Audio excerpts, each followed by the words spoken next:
Yo, what's going on? It's Tsunami. I'm here back at it again. We had a collective focus. This is collective language. And I am here with the fantastic, multifaceted Ayana. Hey y'all, how y'all doing? What's going on? What's going on? How you feeling today? I'm pretty good, pretty tired. Mm-hmm. Had an early morning, but I'm always happy when I can come to the hub and help out. Hell yeah. The hub loves you. The hub loves you. I love the hub. It's been a long day here. You know, like Tuesdays are always like active, you know. It's crazy because I literally never sign up for a shift. And I never sign up for shifts on Tuesday. Yeah. But once I'm here for distro, I kind of just like stay till closing. I swear, yeah. And just like, I'm like, oh, there's always like something to do.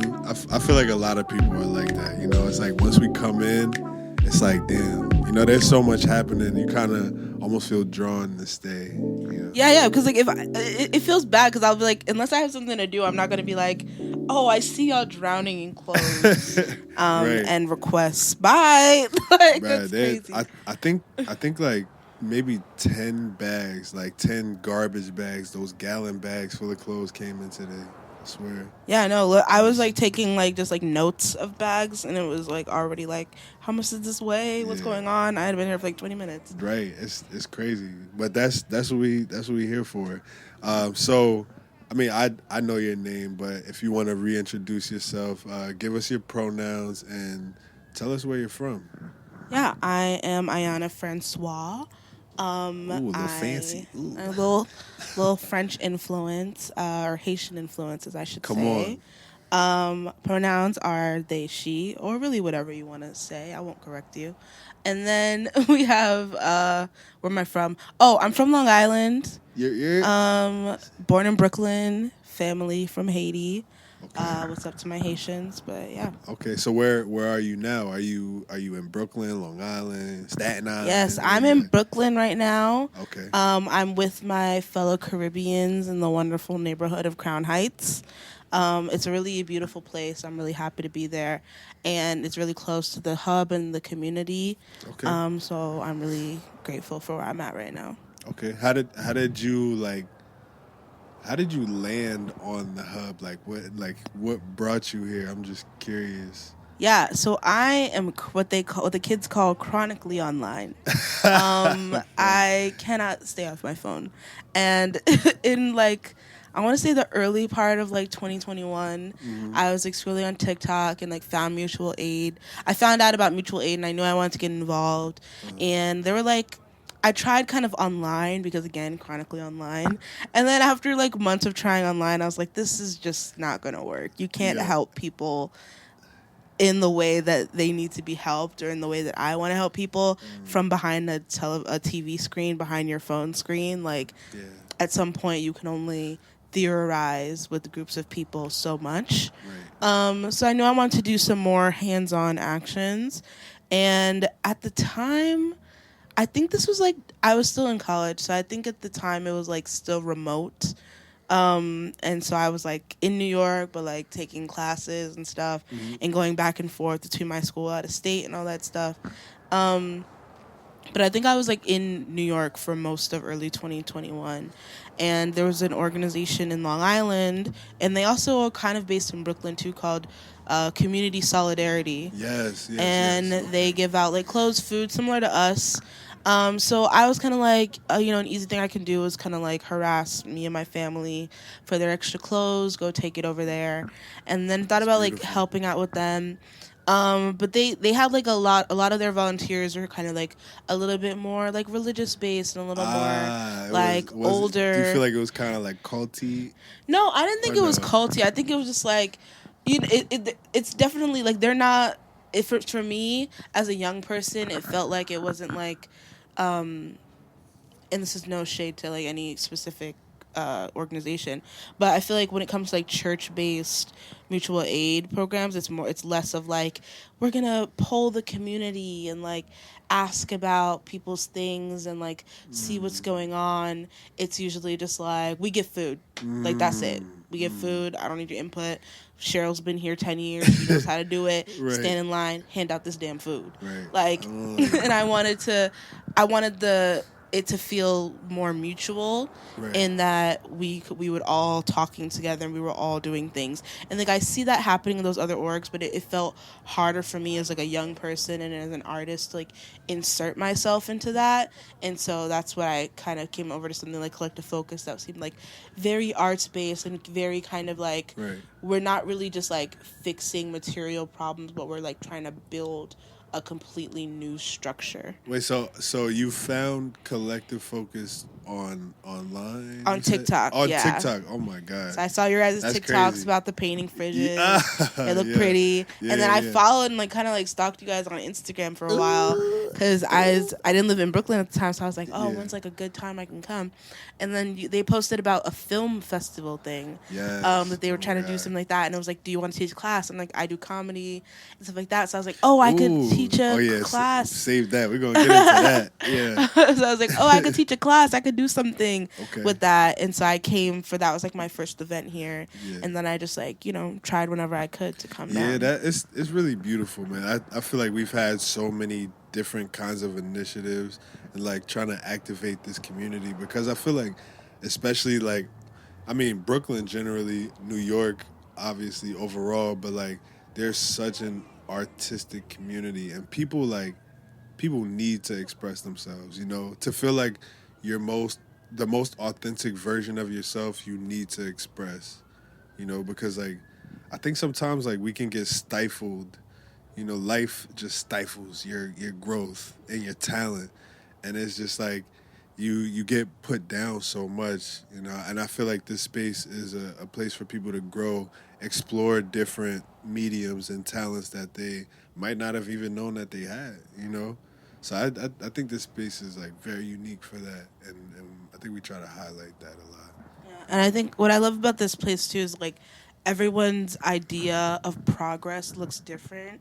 And we're all like connecting together to build some kind of progression. It's less Right. of like, yeah, it's less of just like we're solving these like random problems right now, but like we're gonna make sure these problems don't happen in the future too. Right. So you said, so I'm doing a callback. You said your medium of art was like theater and acting. Can you expand on that a little bit? Yeah, so if you look my bio or whatever, it'd be like actor, director, comedian. Come on.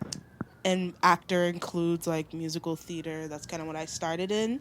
But yeah, I started doing stand-up in college, and I really liked it, and I still do it. And that kind of also led me to like writing. I really do enjoy like comedy writing and just like writing in general.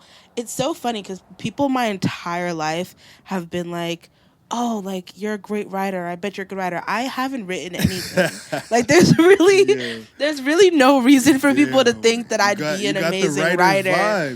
They just like tell me this having never read my work. Like I don't have any work to show. It's just I know you're a great writer. No, it's like I don't know. I'm very flattered. Same thing with like directing. Like I'm always so the first thing I ever like directed, there's like a student directing option in my like high school. Like every year one of the seniors would direct it was usually like a play, and then like a year before, me and my friend decided to do a musical, and then we're like, oh, musicals are a possibility now. And I remember I fought the hell out of the head of my music program. I was harassing this man. I was in his office every single day being like, we need to do musical, we need to do musical. And they're like, you and bro can't. Wasn't having it? Yeah, there was like, you can't with the money, like you can't with the rights, like blah, blah, blah. Really? I looked up laws. I was at his door being like, yes, we can do a musical. I'll do everything. Why? I literally will buy everything. I will do everything myself. Like, let's just do it. And then they're finally like, fine. Like, if you shut up, you can do it. Why would you deny someone a musical? I'm saying Listen. musicals are crazy. Listen, when I was a kid, I'm not afraid to admit this. I loved High School Musical. As you That's should. that That's was just my being shit. smart. My nigga Corbin Blue, he was in that singing. Push it, But push it. right, I'm like, listen, I really want to be a basketball player now. Yo, Yes, taking kids out the hood, one show tune at a time. That's my motto. oh my Um, god, yes. but yeah, I Okay, wish I could say that was the last time too. damn. So you started in high school, Yeah. okay, and then and like where are you now with it? Like how is So earlier this year, one of my good friends is a playwright, and we produced and I also directed a play that they wrote in the city at a theater called the Tank NYC that does like a lot of independent theater, and we ended up having like sold out shows, which was amazing. And I was really proud of that endeavor. So that's kind of where I'm at, and I am now trying to put on my writer hat so okay, I can write and direct in the world of film, okay, because film okay. I have some film experience from like directing from like my senior year of college, and I really want to expand on like that. That's tough. I like that. So that's another like plan for me. Word, hell yeah, I love that. So it is do you feel like you have a way to use your medium of art and kind of like translate it to some of the mutual aid work that you're doing? Like, just what do you think, or like how do you think you can do that, or tell me if you are already doing it? Just curious. Yeah, so like back to like that first film event that I showed up to for Collective Focus, what I was like planning on teaching in like my comedy section was that like I like to use comedy and really my art at large, but mostly comedy, because I think that's where that's what's written by me. So my voice comes out like the most. I think directing shows my worldview, but comedy shows more of like my voice and my Yeah. actual like communication style. And my whole thing was just like, we take humorous stuff, we take serious things that nobody wants to talk about, that nobody wants to acknowledge, and we kind of make it funny, Right. like no one wants to hear you go on a rant about Amazon and blah blah blah. But if you make a funny sketch that's like an Amazon commercial where they're being held hostage, now hee hee ha ha, Yeah, that's but kind it's of like, funny. but it's a very real thing. Yeah, and the Yeah, truth is funny. yeah, Like, so I think if yeah. you want people to listen to truth or like explore new ideas, especially in this like age of kind of like anti-intellectualism, if you can kind of shield things with a joke a Oh little my bit. god. Yeah, it's kind of very strange place that we're in life, and I feel like I kind of to segue a little bit. Do you feel like when you were younger, were you encouraged to like, I mean, to like pursue arts as well, but like in your academia, like were you just focused on like school, or like were you allowed, or yeah, were you encouraged, I should say, to like pursue arts and stuff like that? Yeah, my parents have always been like supportive of my art. Like I've always had people who have been able to recognize like talent in me from a young age. So I'm really grateful for that.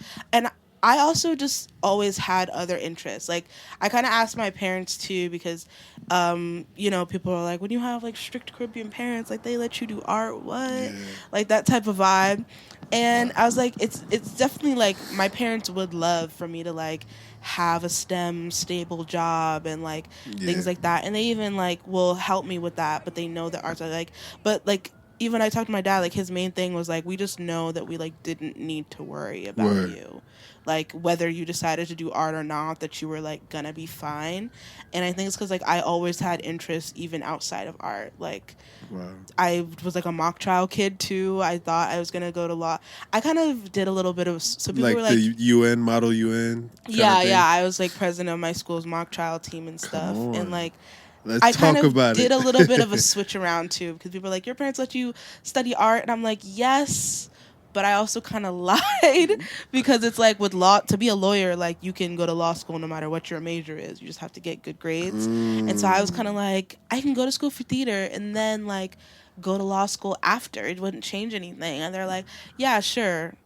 I knew I wasn't gonna go to no fucking law school.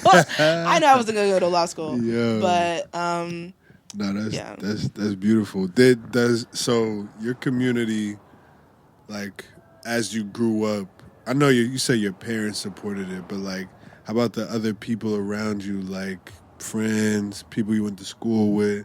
Like were there other artists you were surrounded by?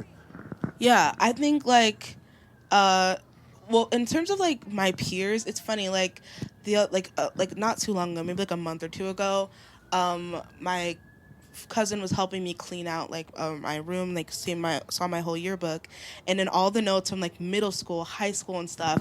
It would just be like, have a great summer, Ayana. Like, keep on singing, or like, Hags. can't wait to see you on Broadway. Like, blah blah blah Oh blah. my God. And then my cousin kind of just like, what were you just like singing in people's faces? Like, why is that Everybody knows you got them you could pipes. say? Just being like, That's crazy. like you just had a brand and you stuck to it. Yeah. And like, I was a very intense kid. Like I whatever I was in 110%. Like, and people could see that. So I think my peers are supportive.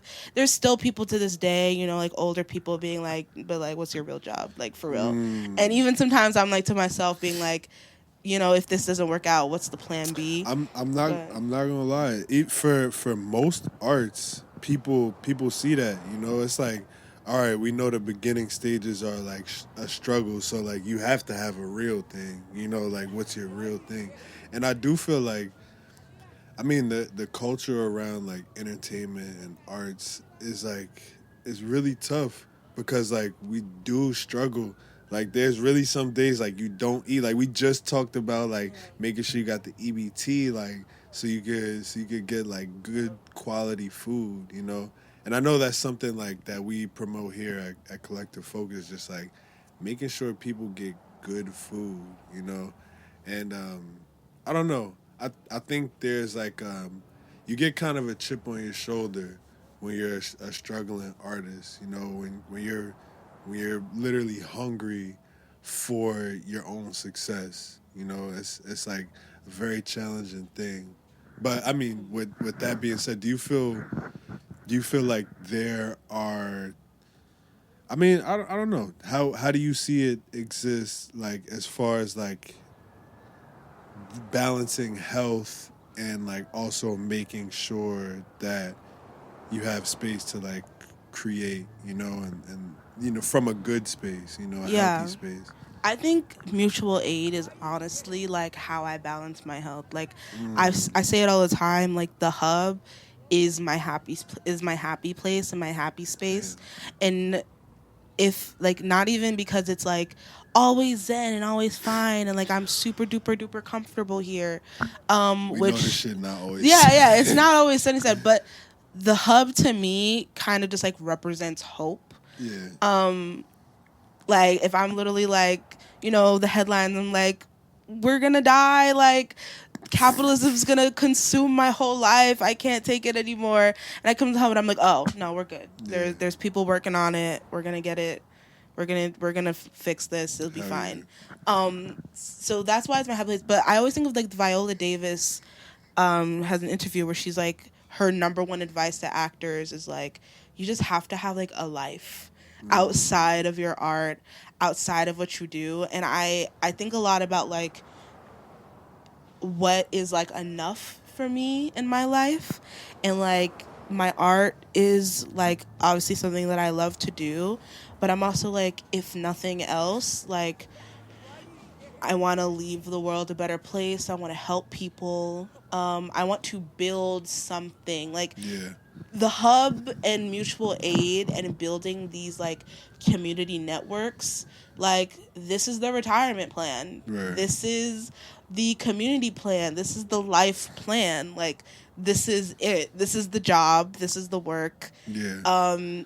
This is what I do outside of my art, and it's what gives me hope, and it's what takes care of me, and it's how I take care of not only my soul of like improving my own life, because mutual aid is very much mutual.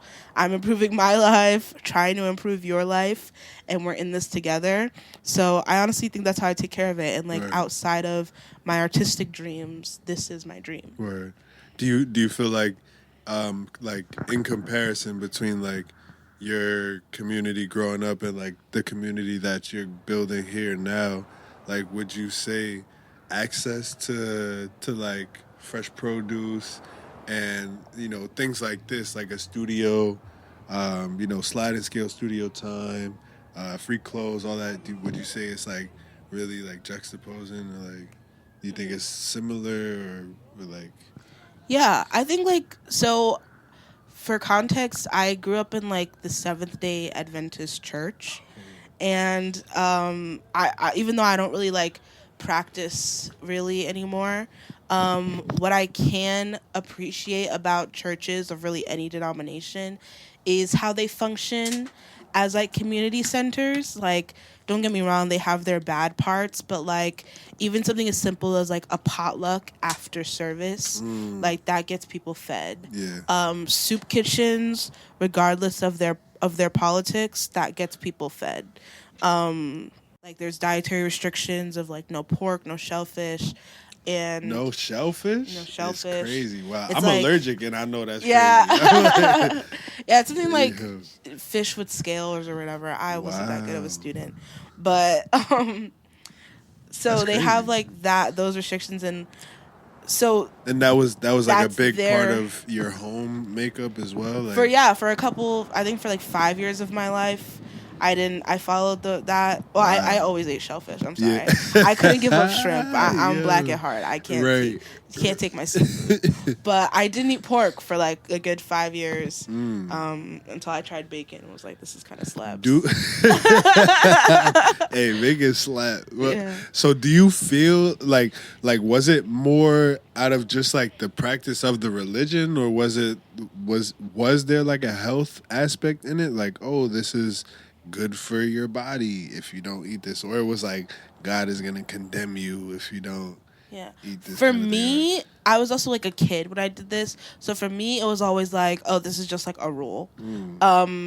But in the Seventh Day Adventist like teachings, for some people, it's like a health and like health kind of purity thing. So I guess like what I'm trying to get is like that's their way of making sure they give good quality food and making sure they have good food and health food type stuff. And like I think no matter what denomination, like what your politics are, like churches functioning as like potlucks and soup kitchens, like that in and of itself is like a form of mutual aid.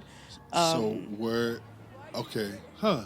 I kind of like this. So you got like the spiritual aspect, like the physical aspect of like what you directly consume.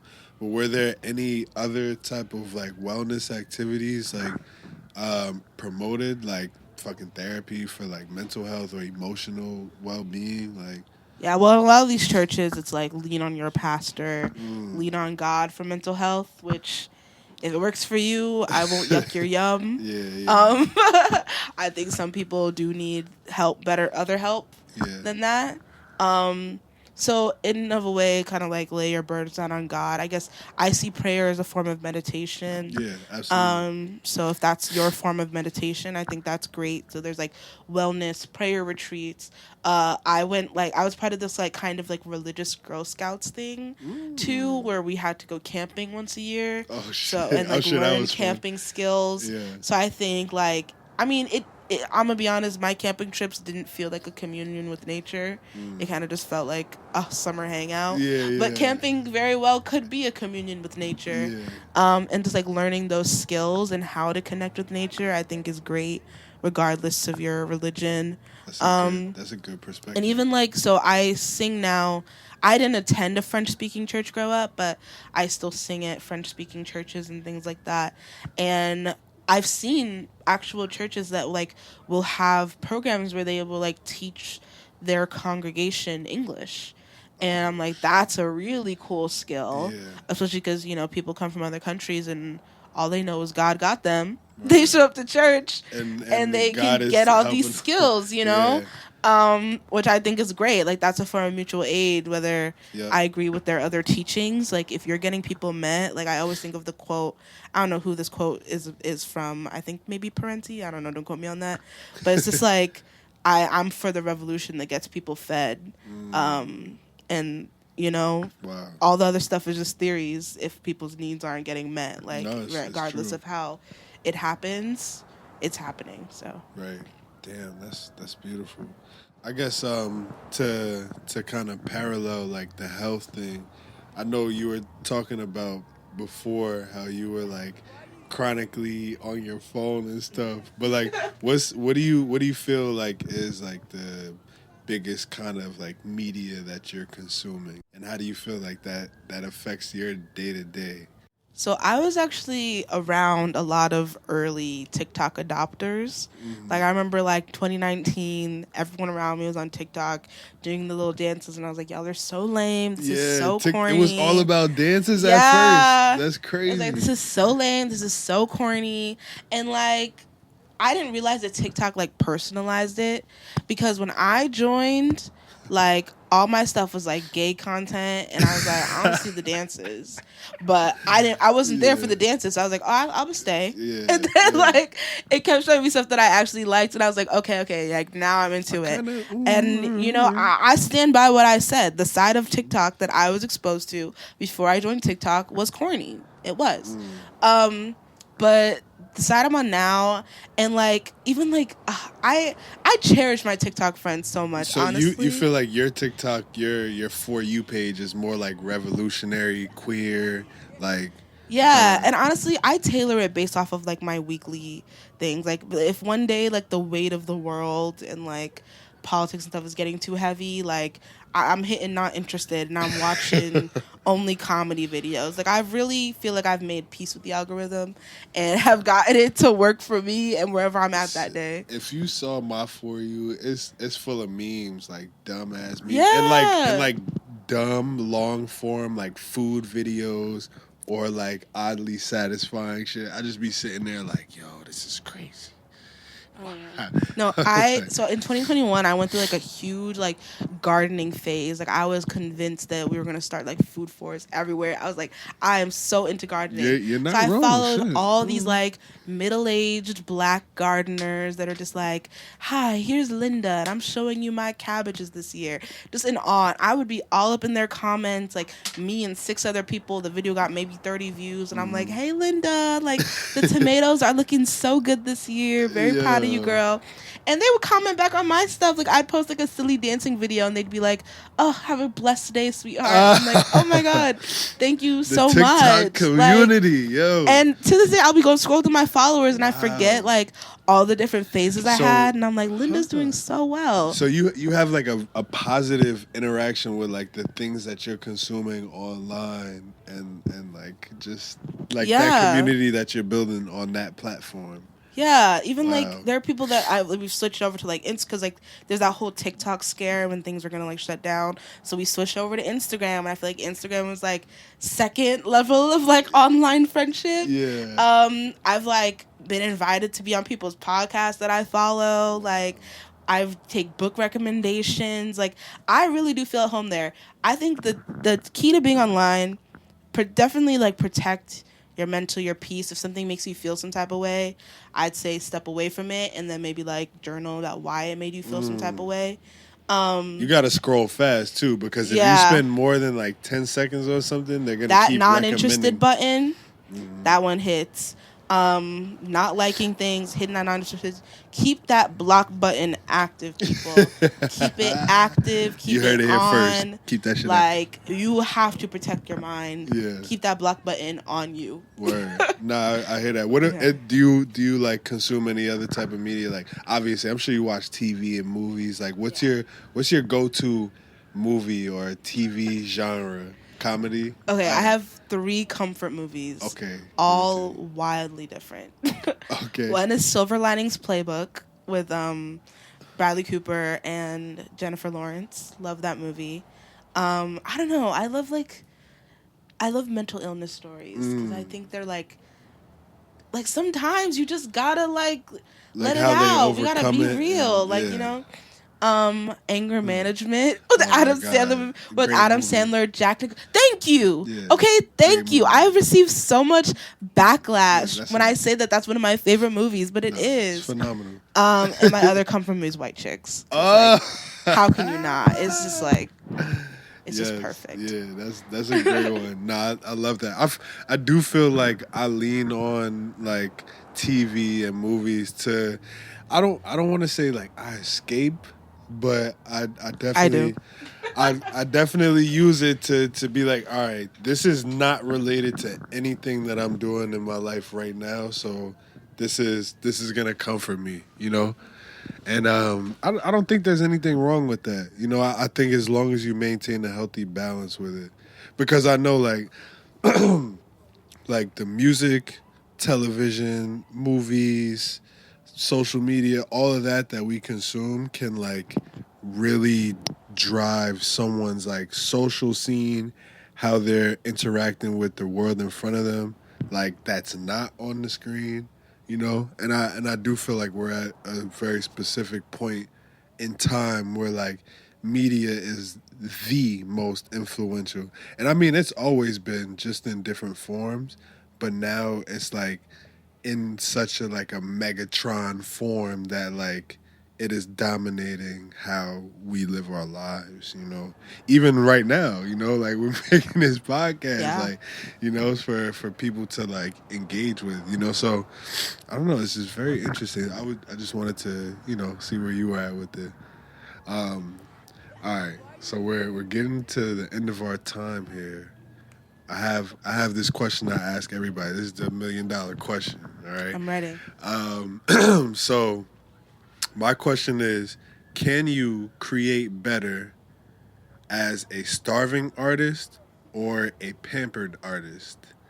Like, where do you feel like you're most comfortable? Like, what, like, are you making your best? You're writing your best script, your best comedy punchlines when you sleeping on the couch, or you sleeping in that king size, queen size bed and you're cozy, AC on, kicked up, like chilling. What's up? What did talk to me? I think I'm a last minute type of person. Like when it's down to the wire is when I thrive.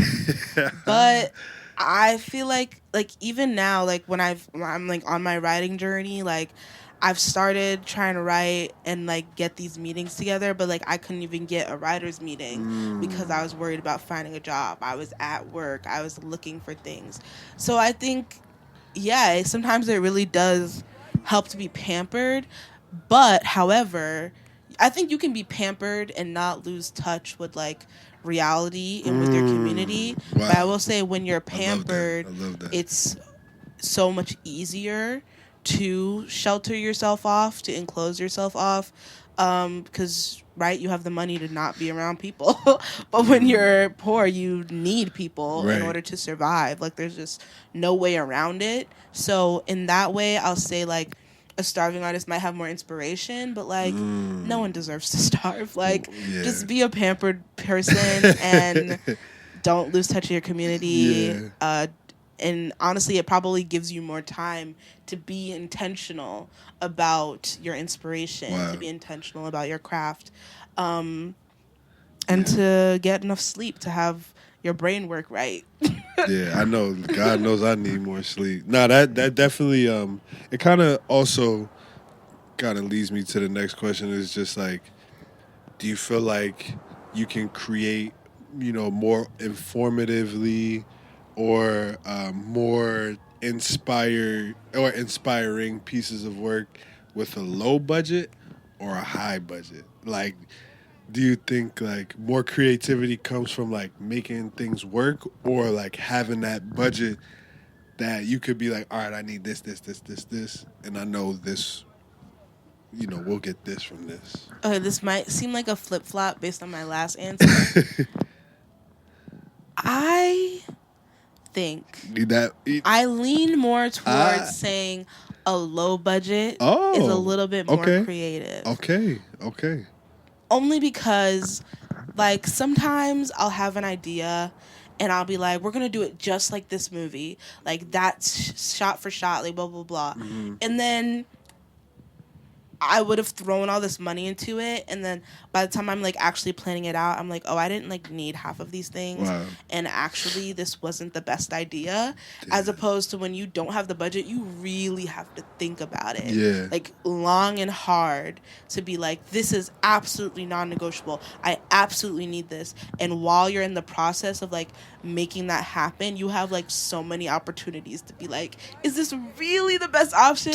Where if you have money, you'll just throw at it, do it, and then it's like, it just comes out like real cheesy. And yeah, it's like fine, but like I think, and maybe if I wasn't in Aries mood and I like wasn't super impulsive, having who would like to have more money, but I think kind of having the fail safe of like, I really need you to think about this long and hard, by not having the money kind of helps, and I thrive on like, give me a puzzle to fix and I'll fix it. You know? I appreciate that answer and that perspective, because I know I've definitely worked on some shit, and I was like, oh, it's how much? Okay, cool, you know, and then like didn't think about like, you know, any super deep creative aspects of it, and like didn't give it so much personality, you know, because like having a low budget really like makes you put that personality in there, like, you know, people can really see like where you're coming from, who you are, like see how your brain works, you know, so